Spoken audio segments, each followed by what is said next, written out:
I'm Autumn Lockett. And this is Mitch Randall. And you're listening to Good Faith Weekly. Welcome to Good Faith Weekly. And on this episode, Autumn and I are going to catch up a tad.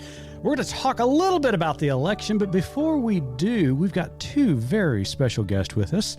We have our Good Faith Media interns, Rebecca Gordon from North Carolina and Christopher Adams from Georgia. And they're going to be joining us live here in just a second to talk not only about the internship program here at Good Faith Media, but we're going to get their hot opinions on the election as it unfolds this week. So stay tuned. Autumn, how are you doing this week? Are you breathing okay? Left. You're what? No, there's no fingernails left on my hands. There's no dark chocolate left in the house. My hands are sweaty. I just keep hitting refresh on Twitter because I just think that's probably going to be the quickest way to find out where we're going for the next 4 years. And when you said dark chocolate, you really meant your liquor cabinet, right?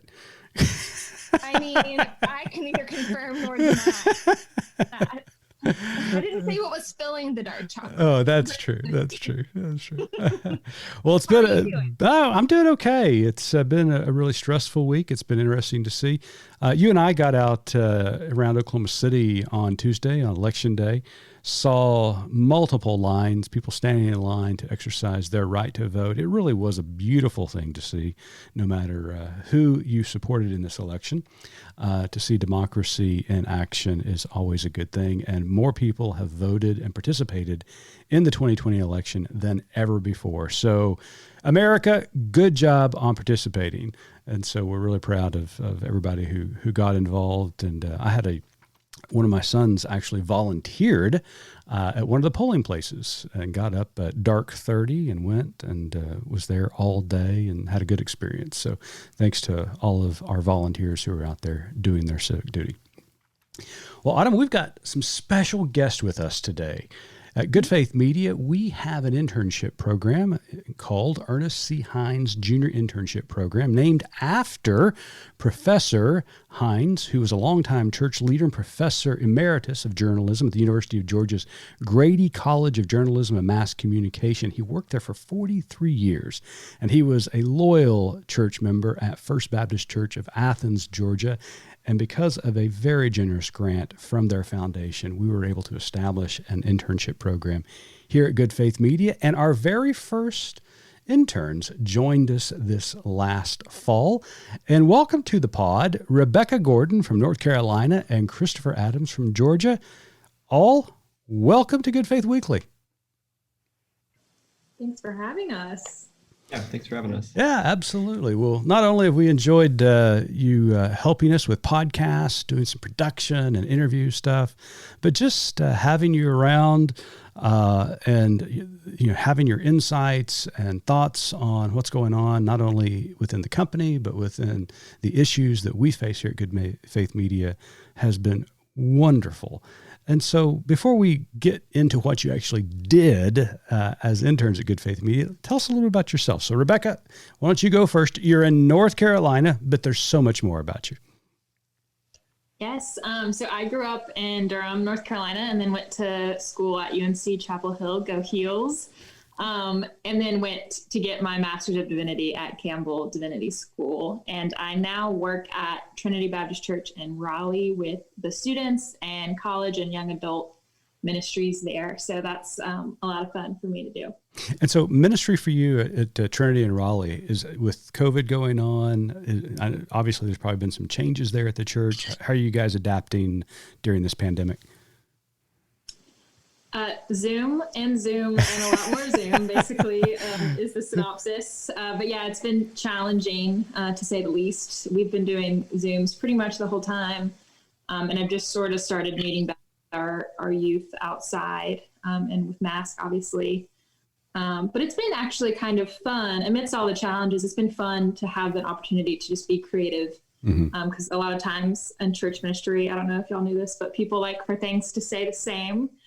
No, we don't know what you're talking about. That's my pearls. Y'all can hear about Baptist. But it's just been fun to try different things. We've been doing more with like social media, blogs. We even are kind of doing this like devotional podcast thing now. So just trying new things and being creative has been pretty fun during this time. Great. And Christopher, you're a recent graduate from Duke Divinity. So tell us a little bit about you. Yes, sir. So I'm actually coming to you from Watkinsville, Georgia, which is about 8 miles outside of downtown Athens. And it's been neat to be a part of this internship program named after Dr. Hines, late Dr. Hines, who went to my church, or I guess I went to his church. Yeah, he was there long before you were, Christopher. Yes. But I recently graduated from the University of Georgia in 2017 with a undergraduate degree in communication studies, not in grade E school, but it's similar kind of work, but different side of the ball field, maybe. Sure. In rhetorical studies. But I was in the marching band at the University of Georgia, and I was really proud of that. And music is kind of something that I hold dear to. Super cool. So unfortunately right now, those are kind of the only things I can talk about since graduating Duke. I've actually moved back, like I said, to Watkinsville, which is home, because I've been looking for some work since graduating Duke, but I'm currently now working part-time at the University of Georgia, or the Georgia Botanical Gardens, as an assistant. And so that's been sort of my, jumping from internship to job, part-time job to other part-time job. It's just kind of piecemealing together some work right now as I sort of figure out what's next when it comes to ministry and vocation and call. Right. Tell you what, I've heard that story time and time again over the last several months from graduates, both undergrads as well as postgrads, coming out after May trying to find employment. It's tough right now. But I'll tell you, like I told them, that hopefully this thing is going to be over soon, and that the job market will begin to open back up. And seeing the creativity out there from our graduates and students has been really remarkable. So I'm very confident that many of you are going to be employed very quickly once this thing lifts. And that's where the opportunity, I think, lies. And the hope maybe lies is sort of the opportunity for creativity, and hopefully more and more communities and churches might be open to younger voices that are willing to sort of step out and try something new. So yes, I agree. Yeah. Excellent. So both of you are part of our internship program. As I said a moment ago, you're actually our first two interns, which was very exciting. Nobody can ever take that away from you. You may not want to admit that, but nevertheless, you're our first two interns. So tell our audience a little bit about the internship program. What were you able to do when you joined the staff here at Good Faith Media? Well, I'm just glad that we were first, because I don't know if I would have made it through the grueling application process. So we got lucky, but no, it's been a lot of fun. We do slightly different things, I'm sure, so I can't really speak for what Christopher's been doing, but I've had the chance to write articles for Good Faith Media, do podcast editing, interview for the podcast, sit in on staff meetings and book publishing meetings, and just see kind of that whole process from start to finish. And so all that, especially just kind of y'all's like brainstorming as a staff, and as you think of content and things like that, has been really fascinating for me to just kind of be like a fly on the wall for all of that. Mm-hmm. So and, that process looks like us just basically throwing spit wads at the wall right now. Hey, don't tell our trade secrets, Autumn. Come on, we're a well-oiled machine over at Good Faith Media. It's just been, I have to thank both of you for your patience with us, because we're just getting our feet underneath us, and we officially just launched in July, and trying to figure out what hats we wear and what hats we're going to wear for a bit till we get this thing settled out. And then the whole actual world is sort of spinning out of control. You guys have just been great. And it's been so nice having folks that are way smarter than me come in and just completely handle things. And so I'm just shocked by the quality and just the heart that you guys have brought already, and we're thankful for you. Yeah, absolutely. Now, Rebecca, it'd be easy to ask you, we're going to get to Christopher here in a second, but it'd be easy to ask you what your favorite part of the internship program was, but I'm not going to ask you that. What I want to ask you is, what surprised you about kind of getting a look under the hood of an organization?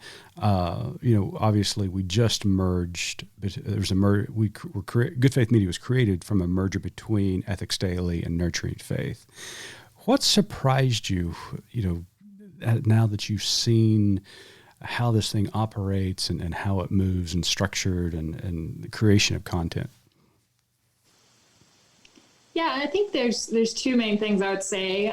First, just like how many people there are and how much work it takes to kind of put all this stuff together and make this stuff happen. I don't know if people even know how big the staff really is, especially when you consider the kind of people that you work with in other groups like Faith Lab and stuff like that. And there's just a lot of different people doing little jobs to get things done from start to finish, especially at that book publishing meeting. It was clear that there's just so many, it takes a lot of people, takes a village to publish a book and things like that, which I think is really cool how many different people are collaborating. But then the second thing that I think has been great to see, especially like Autumn was just saying, in this crazy time in the election, is just the way that you guys really push to have hopeful and positive and joyful content wherever you can find it or however you can get it in there. And I think that's kind of what separates, for me in my eyes, like Good Faith Media from just another news source or news site, is that they are putting that good faith media out there, the positivity into the world, which has been really great to see. Oh, well, thank you. That means a lot. Appreciate that. I remember you mentioned how many people it takes to create content, whether that is digital content, podcast, videos, book publishing. I can remember walking onto a set one time of somebody that was filming a news show. And I saw all these people behind the camera and sound people and video people and, card. And I'm thinking to myself, why in the world does it take so many people to produce this one show? Well, now I get it. It takes a lot of people to produce content. And every one of them is essential and needed because they do such a great job. So thanks for participating. So Christopher, what was some of your favorite things to do here at Good Faith Media during the internship? I would say something that I really enjoyed actually happened before my official start date. And that was writing and getting involved with Zach with some of the op-ed portion of what Good Faith Media offers on the website. And I was sort of tasked with, as both of us were kind of coming into the internship, I remember y'all asked me to, or maybe either way, I was asked to kind of watch the RNC. And we're so sorry. Which that was trial by fire if there's ever been. Yeah, we pulled names out of a hat, and everybody pulled another name out, and then finally we got you. two of my names for every one name. Right. Mine was the only name in the hat. That was our hazing for the intern. But I actually fell in love in a really maybe twisted way. I don't know. With that sort of writing, where it was watching the nightly sort of, production and rhetoric that came out of the RNC, and waking up the next morning and coming up with a thought or two where it kind of where faith intersects with our sort of local, state, and national politics. And that was actually something I did 4 years ago during the 2016 election. I was taking a class at the University of Georgia where we were studying campaign and U.S. political rhetoric. And so we studied the 2016 campaign week by week up through the debates and writing essays and papers. And actually part of that class was doing what I did. We were writing weekly op-eds for the class as if we were writing it to be published. And so it was neat to actually jump back into that same exact writing that I was doing 4 years ago in a classroom context, but now doing it as a part of an internship, and then taking all of the insight that I sort of gleaned from 4 years ago into the RNC was actually really life-giving for me, and it helped me grow in a lot of ways, but it also helped me sort of then infuse the questions of how does this intersect with our faith? And so I was really that was a great first step for me, at least personally, to kind of step in to the shoes of the internship. So that was something I really enjoyed. That's fascinating that you mentioned that. I'm sorry, Autumn, go ahead. I was going to say, so as someone who looked and analyzed so closely the rhetoric in 2016 and the rhetoric in 2020, can you, what were the changes? Because what a couple of election terms to watch. Did you see improvement? Did you see progress at all, or a move toward tolerance or inclusion or anything like that? I don't want to give away too many of my answers for our second segment. Got Yeah, it. true. Okay. But I will say one of the things that I noticed in the first election was the sort of us versus them rhetoric that was, pointed at either Washington, D.C. itself as sort of the swamp being sort of the pivotal like metaphor, or it was us versus them, Americans versus Hispanic and Latino folks. Mm-hmm. And it's very much the rhetoric was around, they're not sending us their best, and all of the racist and sort of bigoted rhetoric that sort of formed the platform of Trump in 2016. Mm-hmm. And it's been fascinating and really depressing to see how that rhetoric has been turned in on itself within this country. And so where conversations began 4 years ago about a physical wall on the border to keep brown-skinned folks out of our country, now the rhetoric has turned in on ourselves, and we have built walls that are not seen, that divide rural versus urban, poor versus wealthy, black versus white. And Trump has found ways, and Trumpism, if you want to call it that, has found really fascinating ways to further divide us within the country. And so before, or 4 years ago, where we were coming off of an Obama presidency and the rhetoric was a lot different, that shock 4 years ago has only become worse. And it's gotten to the point where, we're sitting in the middle of waiting, I'm sitting in Georgia waiting to see if Georgia's going to swing blue for the first time in forever. Right. And Rebecca's sitting in North Carolina, probably, twiddling her thumbs going, well, what are we doing? Hey, just so you both know, Autumn and I are sitting in Oklahoma, and there's no doubt what we're sitting in. I'm a blue bubble in a very red state. But so interesting, Christopher. Yeah.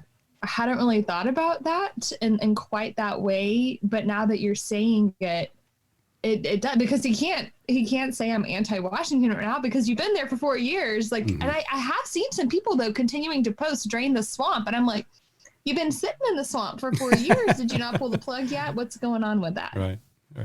Well, before we move just totally into politics here in just a second, I got one more question. No, you're fine. That's a good question.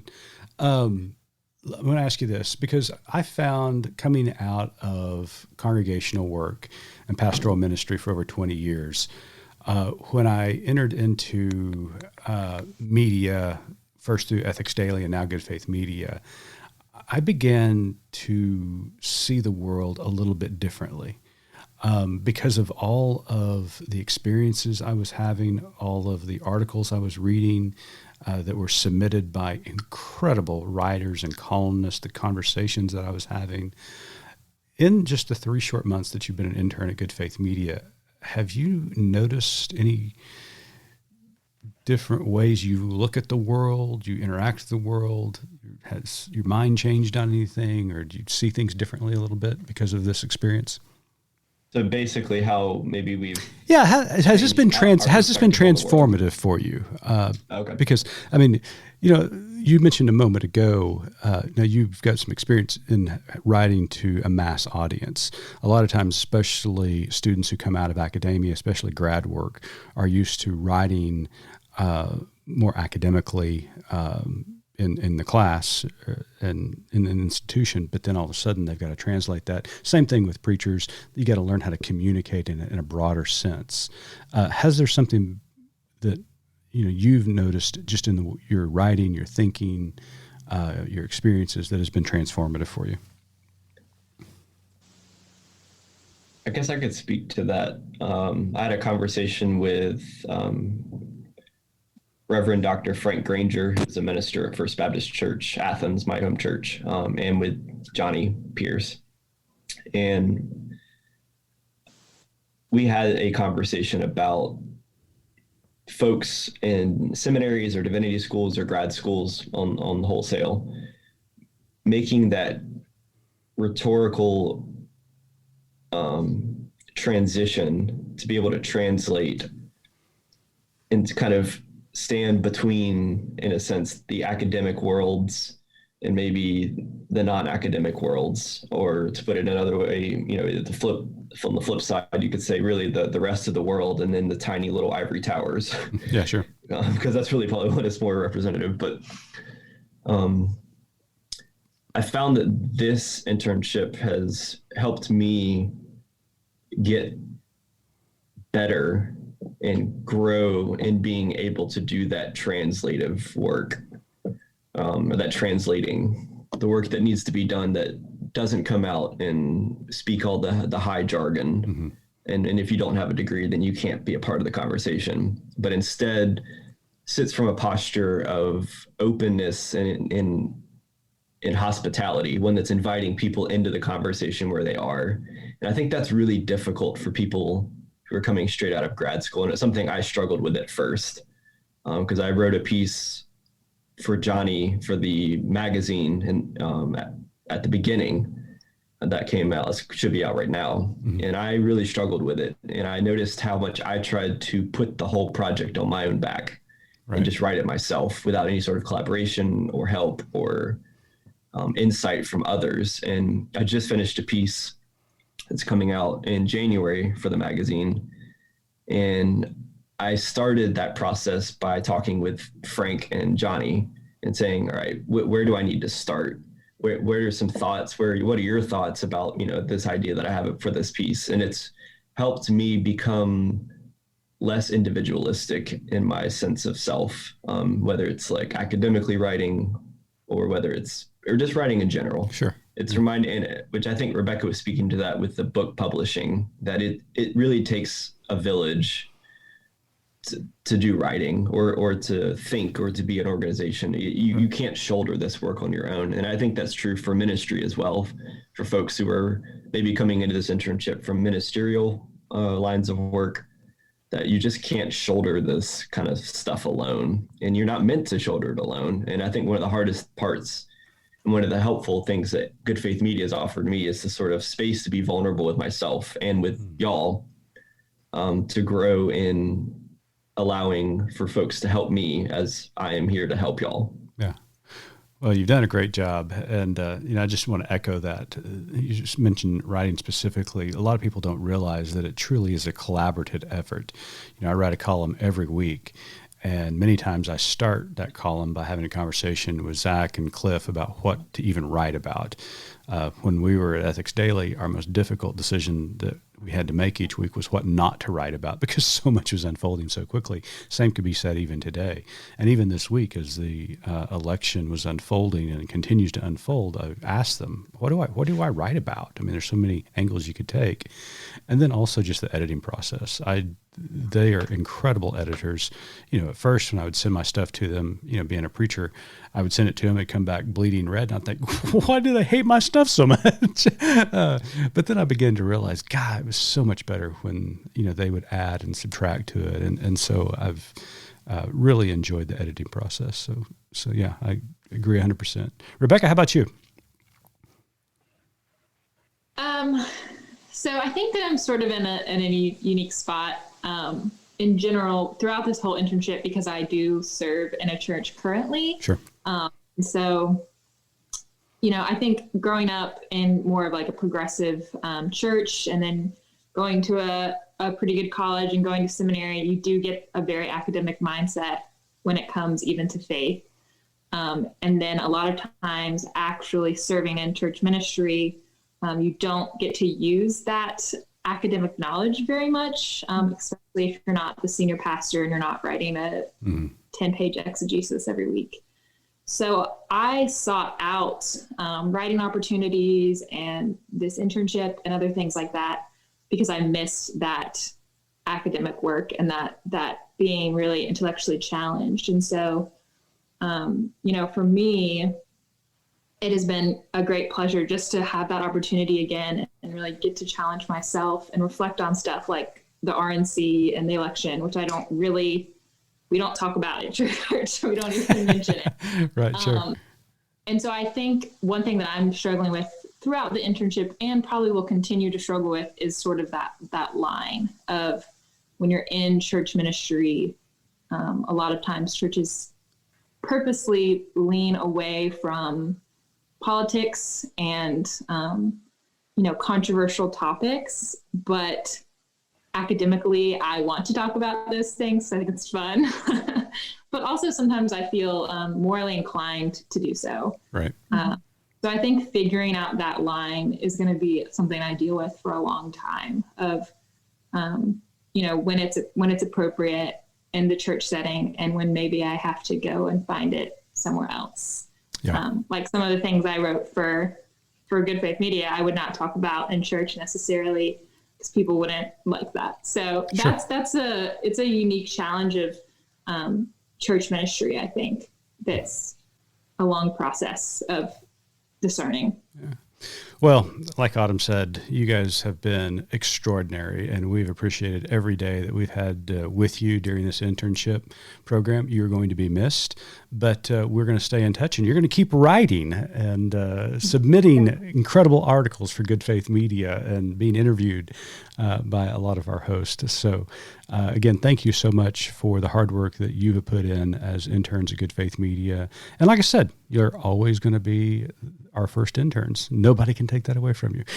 So we really do appreciate it. When we come back, we're going to talk to Christopher and Rebecca about the election and get their thoughts on what's going on in the world. So we'll be right back. Welcome back to Good Faith Weekly, and we're going to continue our conversation with Rebecca Gordon and Christopher Adams, our Good Faith Media interns. And we're going to shift gears a little bit. First segment, we talked about the internship program and what an incredible asset both of them were to Good Faith Media. And now we're going to talk about, a really easy topic to discuss these days, and that is the 2020 election. So, Rebecca, Christopher, I'm going to go ahead and guess you are in your 20s. This is your second presidential election. That be about right? Third. Christopher, it's your third. Okay, third presidential election. So, you've had, I guess it was Obama, Romney was your first, and then it got a lot better, didn't it? In the last two. So tell us a little bit about kind of what you're thinking. I mean, the country is, Autumn and I can remember probably more so me than Autumn can remember Bush Gore and what took place after that election. But we're again in unprecedented times. So what's your take on what's going on in the country right now? Christopher, I know that you got a hot opinion. Go right ahead. Take it away, Christopher.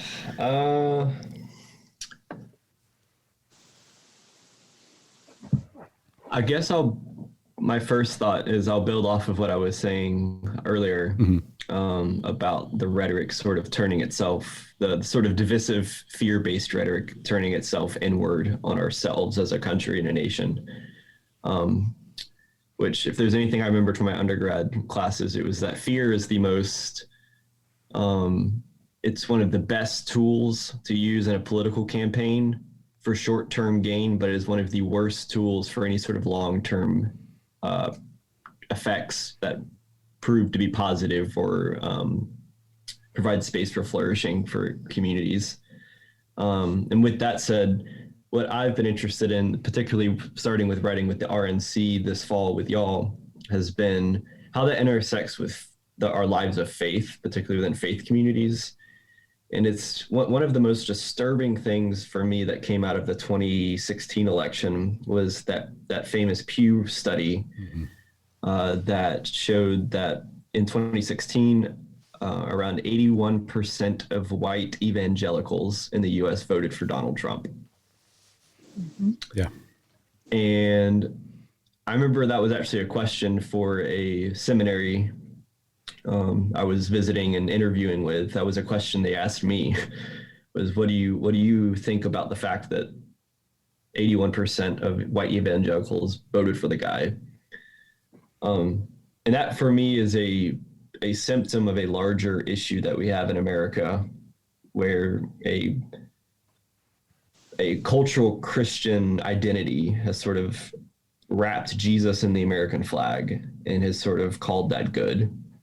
And not only that, but Jesus has, it's a white Jesus Right. that has been wrapped in the American flag. And for me, it's very disturbing. And at the same time, it's also one of the things that sort of has called me in a way into ministry, because there's so much bad theology in our churches.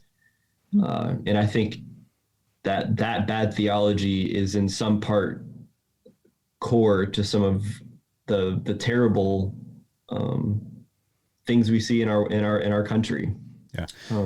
Christopher, a lot of times we talk about, faith guiding our politics or faith guiding policy, and that we should begin with a theological foundation. The principles and tenets that we hold dear. And for those of us who call ourselves Jesus followers, that should center themselves upon and around the life and ministry of Jesus Christ. But it seems as though what you're describing, that there has been a shift, that theology or theological reflection, systematic theology, how you want to define that theology no longer informs our politic, but our politic now informs our theology. Mm-hmm. Would you agree with that? I agree. And a lot of that, I think, stems back to the early 1980s and the late 1970s, when you have Jerry Falwell and kind of the Oral Roberts, the moral majority, sort of teaming up. I wasn't alive, but during the early 80s with the Reagan era, and you have that sort of marrying of the kind of moral majority and that movement of evangelicalism in the U.S. with the Republican Party. And it's really interesting to trace those two movements within the U.S. And if you kind of follow the dots, you end up with a Donald Trump. Right. To be frank, 4 years ago, I really wasn't surprised that he won, because the type of rhetoric that was coming out of the campaign was sort of the mature child of the 1980s kind of merge of this conservative politic with this very, very evangelical conservative theology that was sort of coming out at that time. And so I agree that there has been this Americanized it's Christian nationalism, right? Sure. To be frank, it's Christian nationalism at its worst, and in part of the problems that we're facing in this country, the fact that I was just looking at the stats a couple minutes ago, and it's like over 68 million people have voted for Donald Trump as of right now, on November the 5th, mm-hmm. and that I remember one of the first things a mentor of mine, Reverend Paul Baxley, told me was, he said, if you go into a church and the church votes you in 51-49, he said, don't go to that church. Right. That's not, just because you won doesn't mean you really won. You're going into a place where for every person who wants you, there's someone who doesn't. Mm-hmm. And I see that similar sort of politic playing out on our national discourse. Even though Biden at the moment sort of has a potential shot at winning this, that doesn't mean we're all going to be fixed all of a sudden. And that doesn't mean the people in the pews are suddenly going to let go of that American Jesus wrapped up in the flag. Sure. And I think there is an opportunity for folks who want to step into those church spaces and demand that there, like you said, that there is a theology that drives people's lives that says, no, if Christ is at the center, then it looks way different than what's going on right now. And it demands empathy, and it demands love, and it demands compassion, and it demands grace, not only for yourself, but for your neighbor. I'm so glad you said that, because, and I just didn't think about it until you just vocalized it, that this election, regardless of the candidates, we can get to that here in a moment, has a very similar feeling to Obama-McCain when they ran against one another. We're coming out of the Gulf War. The economy was in shambles. Companies were going under. And it didn't matter who the next president was going to be, the issues that the country was facing were dramatic and life-altering for many, many people, and as well as life-altering for the country. It feels like we're back here again. So many things going on. Obviously, COVID-19 and the pandemic, but we've got the social revolution regarding racial justice and policing reform. We've got a struggling economy. It just seems like it's whoever gets to be the next president, whether that's President Trump or Vice President Biden, this is a watershed moment. And so, Rebecca, I want to ask you this. Here in the next few days, one of those two candidates are going to be president. Both of them are 70-year-old white males. What in the world must your generation think about just the dynamic in itself? Because I'll be honest, I'm 50 years old and I'm shocked that our choices are between two 70-year-old white males whoever is elected president is going to be the oldest president that we've ever had. I'm just really shocked by that. So, what kind of conversations are happening in your circles about where we are politically as far as just the choices that we have? Yeah. I think that I'm not shocked. I wish that I was. Mm-hmm. It's more like I'm disappointed. It's like when your mom's like, I'm not mad, I'm just disappointed. Oh, that hurts. Yeah, that is how I feel lately. Just a lot of disappointment. I have this book on my shelf at my church office, Chris Hall and Shane Claiborne's Jesus for President. Mm-hmm. It's from 2008, I think. And they talk about Jesus is creating a new people and a new party, and the church is the social alternative for all of this like bitterness and fighting. And that just has not been the case in 2016 or this year. And working in a church particularly, you see so much of that bitterness and that hateful rhetoric, even amongst church members on Facebook and other places. And I don't know if in 2012, my first election with Obama and Mitt Romney, I don't know if I was just young and naive and missing it, or if it really wasn't this bad. And I think the church has... It wasn't this bad. Yeah. You'd have to go back to 1800 to get this bad. Yeah, and I think that the studies that psychologists and sociologists do on social media and Trumpism and Christian nationalism and all that stuff over the next few years are going to be fascinating. Mm-hmm. Particularly as a minister in a church, it's disappointing. And I think that if the world was here in 2012 when I was going to college, I wouldn't have gone to seminary and I wouldn't have taken this path because a lot of times the church is just not the best place to be and is the more hateful of the rhetoric that I'm seeing. And my friends who have nothing to do with church are the positive ones, and they're my sources of light on social media. And I just think that that's really sad and really disappointing that we've gotten here in 2020.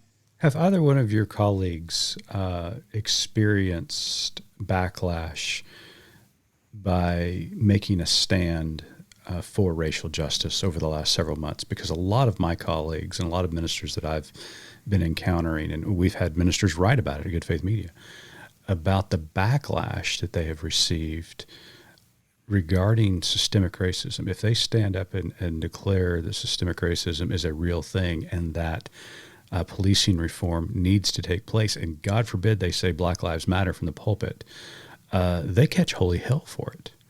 Have you been hearing that as well? Yeah. After George Floyd, we had a staff meeting I bet it lasted 2.5-3 hours, just talking about like what we should do in the church. We approached this, and I think it was with good intent from our staff, but just the fact that we had to talk about it for 3 hours to come up with a plan was disheartening. And then still a lot of the plans kind of centers on prayer and sort of more contemplative action than maybe a little bit of the more emboldened action that I would like to see. Right. But just that, the having to kind of like walk on eggshells around things that in my mind are shouldn't be controversial topics. Sure. Is difficult for sure. And Christopher, earlier in our staff meeting this week, you spoke beautifully to this. And so I want to return to it and talking about our current candidates and the issues that have been debated over the last several weeks. You made a comment in staff meeting this week that one of the things that's really depressing to you is that no matter who's elected, there's not going to be real change take place in this country. Why do you feel that way? And do your peers feel that way as well? Amongst the peers that I had up at Duke when I was up in Durham, I think that was a sentiment that we all felt. I think what we have witnessed over the past year, at least, has been, at least just in this current moment of this election, is the absolute limits of our two-party system politically. Mm-hmm. And to go back to your point about why do we have these 70-year-old white dudes being the candidates, apparently Biden's the best that the DNC has, and the RNC has just decided that they're the party of Trump, right. To the point of not even coming up with a party platform this year, just releasing a one-page statement that says our platform is Trump, period. Yeah.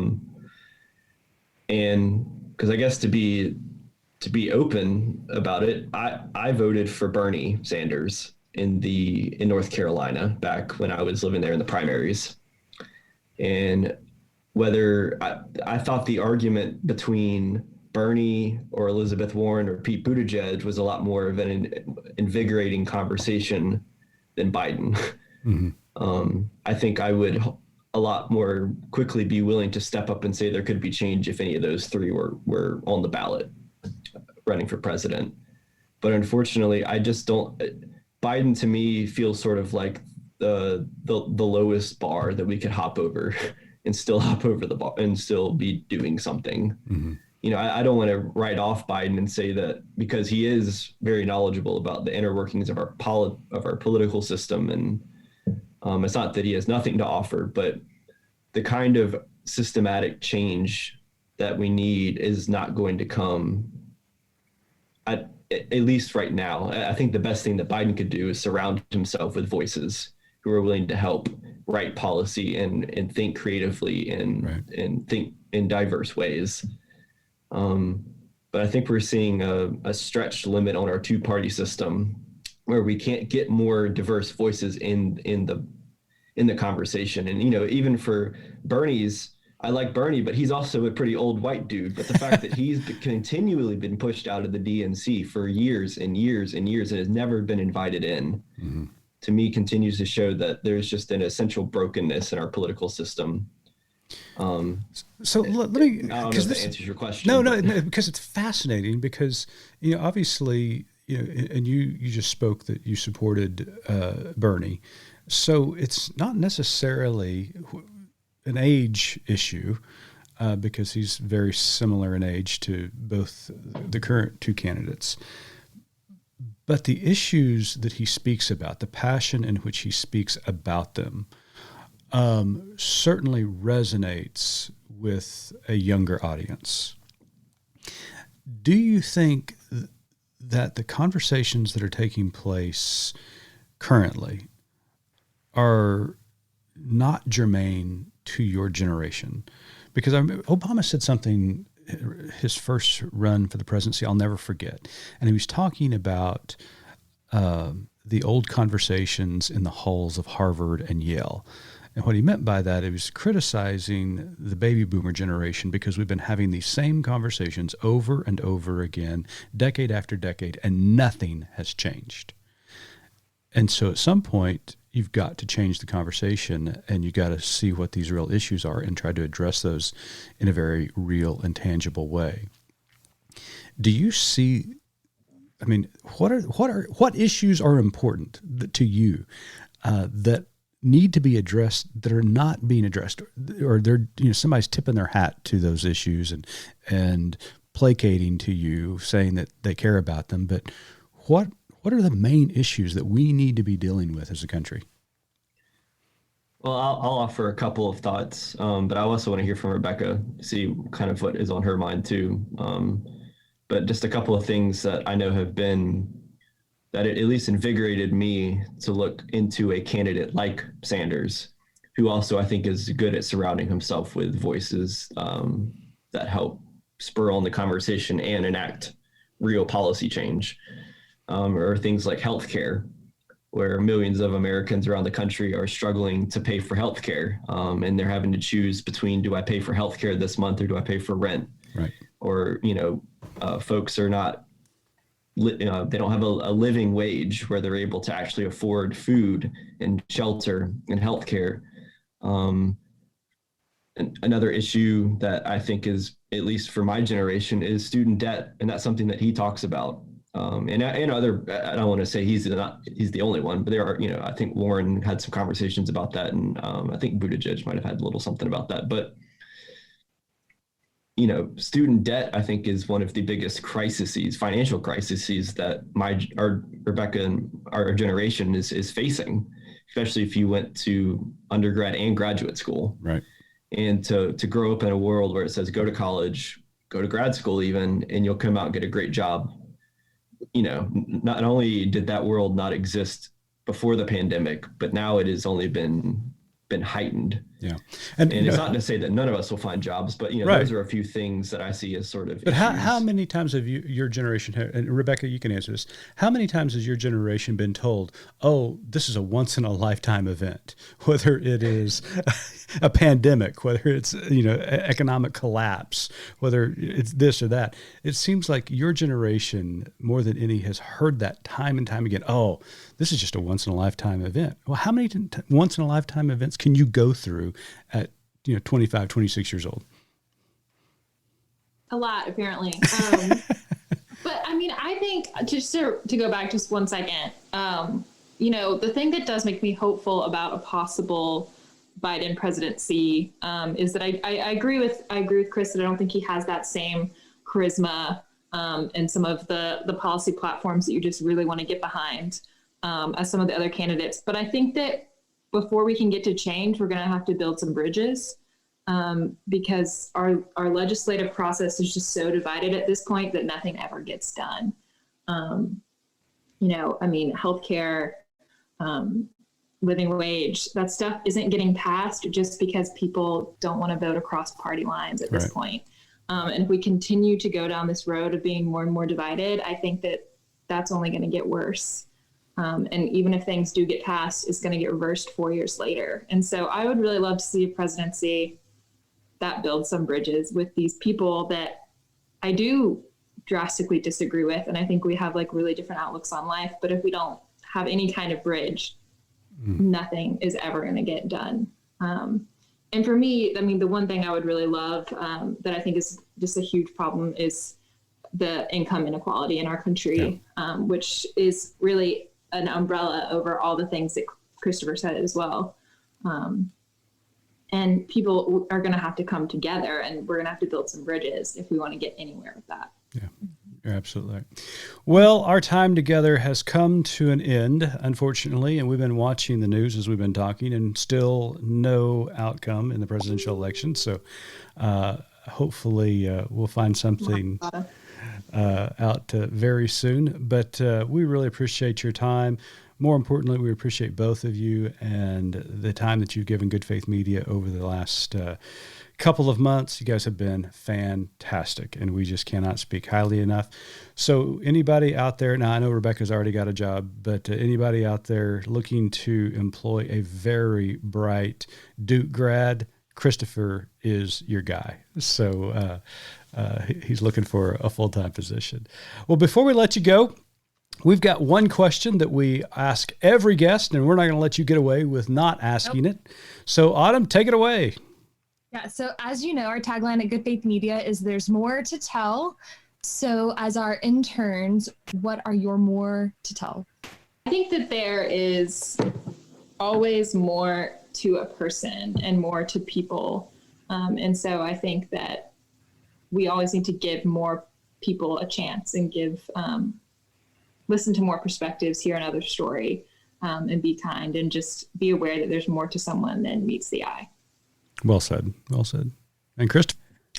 So some thoughts that I had were, I said, more is not always better.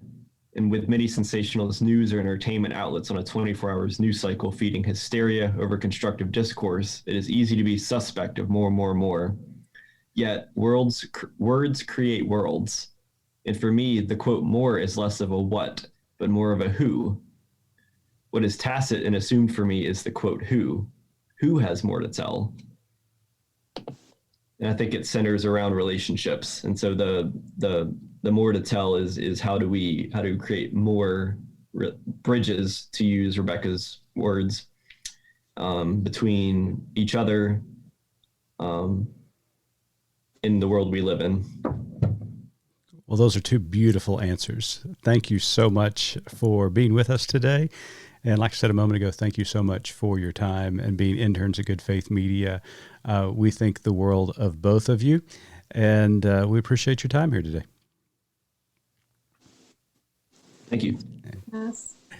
Well, to our audience, thank you for tuning in to Good Faith Weekly. Next week, Autumn and I will be back, and we'll still be waiting on Nevada's count. No, we should know something here in the next couple of hours. And when you're listening to this on Friday or over the weekend, hopefully we will know the results of the presidential election. But thanks for joining in to Good Faith Weekly. And as always, remember to live good faith.